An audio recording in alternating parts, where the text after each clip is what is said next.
Perfect. I think it's very good now.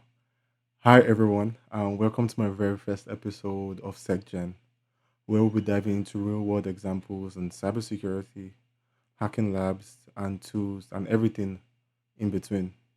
First off, we may ask, why did I choose SecGen? Literally, it's just bringing security and generative AI, which are two things which I'm really interested in, into one space.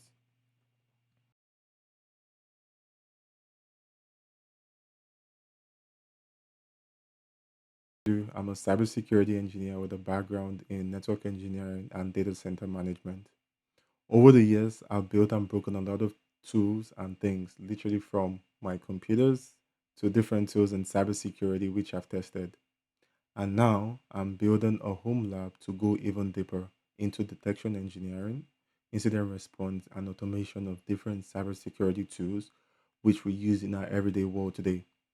I feel the best way to learn and truly grasp new technology in cybersecurity is to test it out yourself, which I know is the best way. And that is why I'm bringing this into YouTube for us to actually review this together.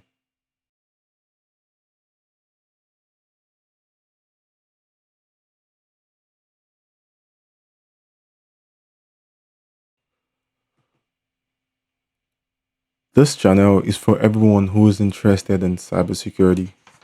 Whether you are just starting out or you're deep in the game already, we'll be talking about tools, techniques, and threat emulation steps in real lab environment.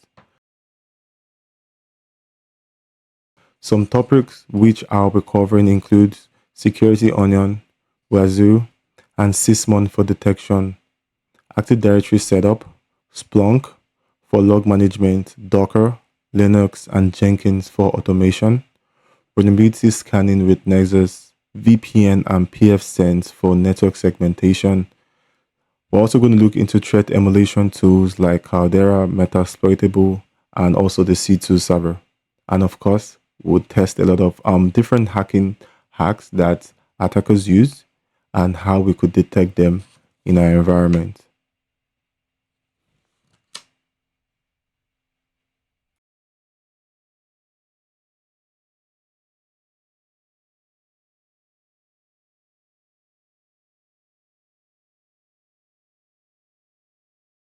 Let me now show you the lab which I have created and I've been working on for a while now. First off, everything runs on Proxmox, which is my hypervisor. If we look into this picture here, we could see that we have the different tools in different VLANs. What I kind of did first was I had PfSense, which is my firewall, and where I created the different VLANs. I have a the local VLAN where I could communicate to my PfSense and know more information about it. That is my local VM VLAN one, and I created different VLANs. So if you could see from here, we could see that I have almost four different VLANs, and each of these VLANs I have different softwares in it. I would have my Active Directory here, my Windows 10 computers, and Windows 11. I kind of know that Windows 10 right now is getting the end of life, so that's also there. I also have Docker, Portainer. So Portainer is working with Docker on Ubuntu in the sense of that is the easiest and fastest way to spin up and spin down services with Docker. I also have my vulnerable appliances like Metasploitable and BWAP. Here, this is the main juice of everything. In here, I do have my Kali Linux, which is my major box, which I get into every single thing in my lab. I have Security Onion to receive my logs. I have Nexus for vulnerability management. I have Wazuh for endpoint log collection. Now we're going to go look into more of the how it looks like. Here, this is more of what it looks like. So I have my different VLANs that I have shown you first off. And eventually, I'm going to get this more into the cloud integration. I'm going to look more into cloud integration to see how I could integrate from the cloud like services I have in the cloud, how I could pull the logs from the cloud into either my Splunk or yeah, either especially my Splunk or my Wazuh. I could see. I also saw that Wazuh could get in cloud integration, so I'm gonna test it out to kind of see where I'm gonna get more of which of them is the best way for me to integrate the logs and set up alerts for them. Now we're going to just quickly go into my server. So we're going to quickly look at what the server entails and what I do have on my own server. From here, this is just shows more of I have 40 CPUs, which is kind of an overkill, but it's a server, so it makes it easier. I have about 188 gigs of RAM. My storage is separated into two. I have like 3 terabytes of storage, so it doesn't really show much of everything I have here. If you look on the right hand side here, if we look here, we could kind of see all the virtual machines which I do have. Here is the easiest way for us to actually see more information about this.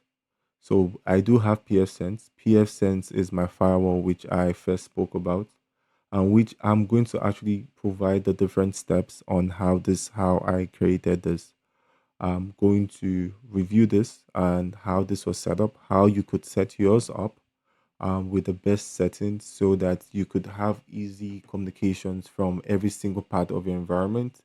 And you could actually ping from one VLAN to the next VLAN because this is quite different from the everyday lab that we always have in our environment, right? This is a lab where you are able to test different tools. So you need communication for different VLANs in your environment. First off, let's quickly see the different VLANs that I do have in this environment. So good, we could see the VLAN 10 down to VLAN 40, which I have 4 VLANs and the local VLAN in here.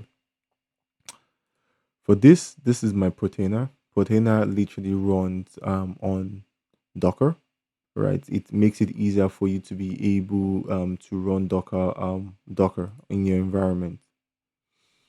In here, I just have more of how this is set up. This is my Docker, and for you to pull containers from here, this is far easiest way to pull containers. So I have my DVWA, which I'm sure everyone knows about. Is more of a vulnerable for you to test your skills with that. I also have web code, which is also a vulnerability. But Proteiner is also a container, but it runs it, and you could do everything from here.